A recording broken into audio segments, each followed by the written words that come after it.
Having to use my earpiece here. My apologies. So my computer has gone crazy.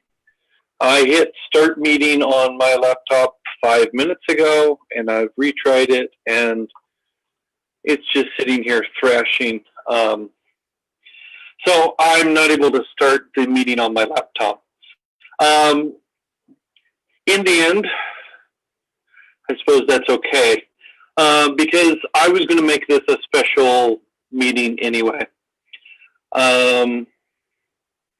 Obviously, yesterday with the election, it's been a momentous time. I had been praying that there would be a very clear election result so that we didn't have potential for people to argue and incriminate each other and say terrible things about so-and-so is stealing the election, oh no, the other guy's stealing the election, all that sorts of things.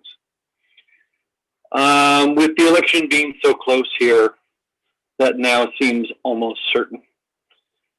But the one blessing that we have here is that we've got a day or two or maybe a week or something before someone's going to be declared the winner of the election one way or the other.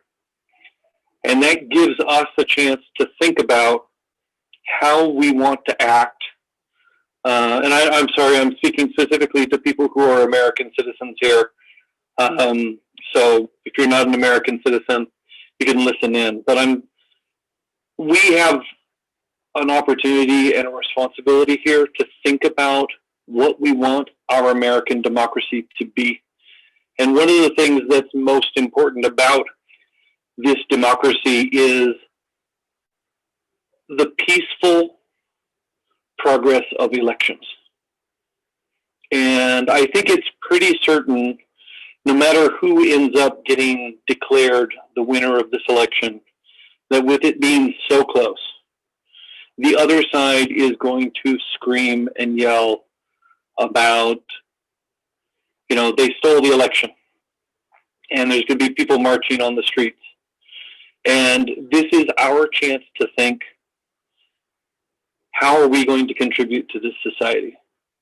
And the thing I would like to call everyone to do is to make a commitment now and to talk to your friends and your relatives and your neighbors and the people you contact on the internet and say, our commitment, whether we win or lose, must be peaceful. We are at the cusp of something that could turn very dark very quickly, where there's a lot of people who would go out there and they would shake their fist and say, I was treated unjustly. The election was stolen from me. And if they go about that the wrong way, a lot of property gets destroyed and maybe a lot of people die. And if they go about that the right way, then we can have an opportunity here to move forward peacefully in the sort of society that the United States has always aspired to be, even if we've not always made it. So here's my assignment for you. I know you all have to take the exam, but other than the exam, here's your homework for the next couple of days. I want you to go back and I want you to study the history of protest movements throughout the world, especially in the United States, but throughout the world. And I want you to compare and contrast the nonviolent protest movements, particularly Gandhi, Martin Luther King Jr., things like that. People who said, the thing I'm facing is not right, but I refuse to use violence to fix it. Instead, I am choosing that I will sit quietly, I will act with dignity and courage, but peacefully. Those people who practiced nonviolence, they were taken advantage of. They were abused. They were beaten. Sometimes they were even killed. But in the end, they acted with such clarity and such obvious dignity and righteousness that they drove the nations they were in to repent of the evil they'd done, and they made massive positive change. But that's not the normal impulse of people. The normal impulse of people is to get up and to scream and to yell and to push and to burn and eventually to kill.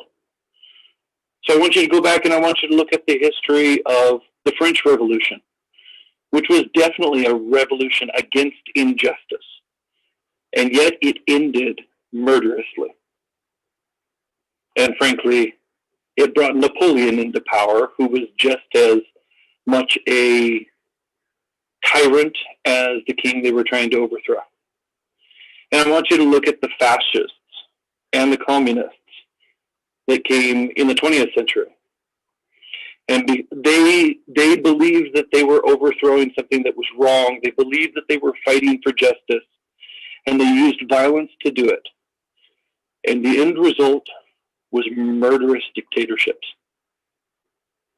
If you start with violence, even if you're protesting in favor of something that is righteous, if you start with violence, if you allow violence to be part of your movement, then the most violent, most evil people hiding within your ranks will eventually control it. So this is my call to everyone here. Whether you are going to win or lose, and by the way, in case you're wondering, I feel very strongly about this election. The people who know me personally know that I have unbelievably strong opinions about it. I'm not choosing to express them as your teacher. But I'm saying for all of you on either side who feel as strongly as I do, this is your time to promise I will not participate, I will not support, I will not enable, I will not encourage any form of protest other than a purely nonviolent protest. No excuses. No, well, maybe. It has to be an absolute rule. Zero violence. Because if we don't make that rule, then the violence will be abound.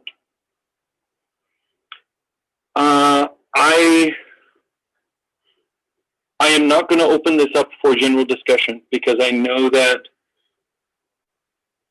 with the number of people on the call, it will certainly turn into incriminations back and forth. My side is good, your side is bad, and Russ will try to play referee between the two, and it's not going to work. But if there's somebody who has particular questions, I can leave it open for that. Other than that, I'm going to let you all go. And your homework is to study nonviolent protest. Anything before we go?